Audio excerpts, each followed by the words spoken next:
Hey, it's Luke. All right, sidechaining. That's what we're talking about today. And if you're watching this, you either don't understand what sidechaining is, or you don't know how to do it, and or you want to learn to do it a little bit better. So let's get started. What is sidechaining? The simplest way to look at it is that pumping effect. So if you listen to this, I just did a very, very simple bass and kick. You can tell the bass is just running through. There's no movement in it. What we want to do is, instead of having it sound like this, we'd like to have it sound sort of like this, right? So instead of doing this, you wanted to be able to flow.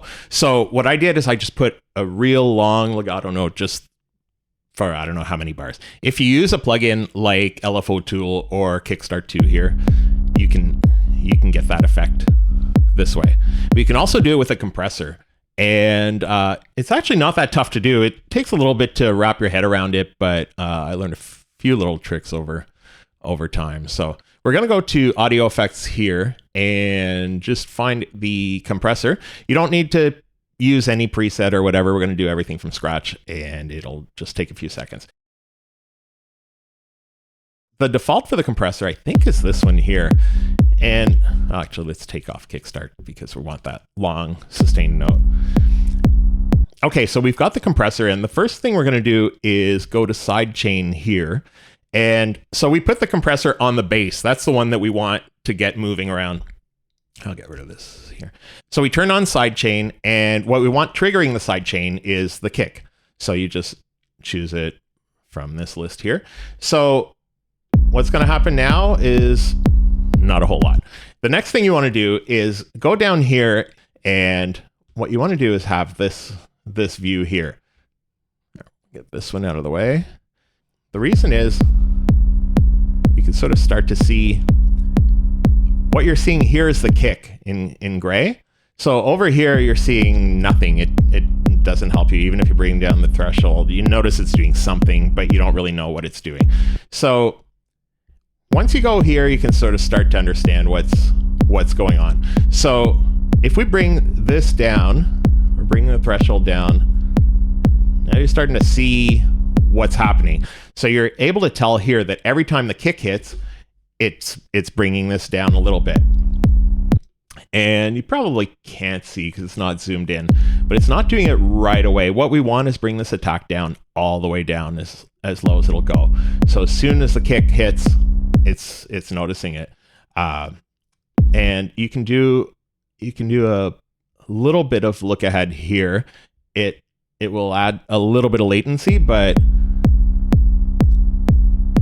it's able to catch them right away.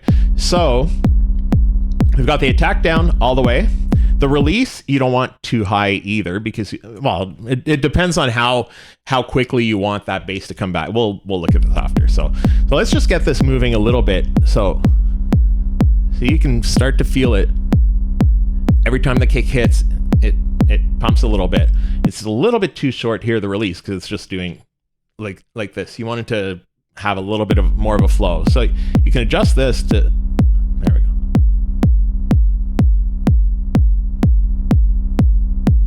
So it depends on what you're trying to do. If you're just trying to get that bass out of the way so the kick hits harder, you can leave this really, really low. If you want a little bit more of the pumping effect, you can bring it up. And one thing you'll notice once in a while, you'll have it'll click. So as it actually, I might be able to, I don't really notice it here. Once in a while, it'll be clicking every time it goes up and down. If that happens, change the star MS. I find that it just helps smooth out the hits. So you can bring the ratio up and down. It really depends on what you're trying to do. If you're just trying to get a little bit of compression, or if you're really trying to get it out of the way. A lot of the time, I'll go really hard with this. So you can tell here you've got a little bit more of a, see, this is too much here.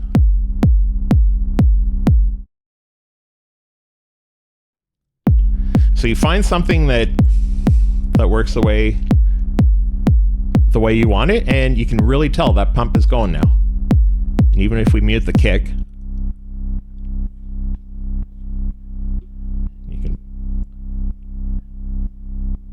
play around a little bit with the attack if you have too much clicking.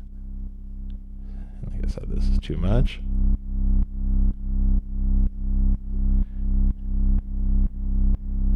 See, on peak, that's where you really get the clicking.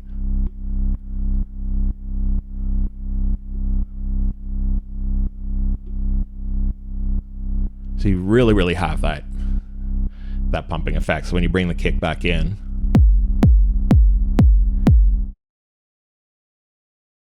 they're out of the way of each other, and you're able to get each sound a little bit more distinct. I could get this sounding nicer with a little bit more work. But anyways, this gives you a good idea of what you're able to do, and it's a really easy way to make some space, and you don't want those low ends just fighting for each other. So it's really nice to get that bass out of the way just when the kick hits. And yeah, you can use this for other stuff than kick and bass too.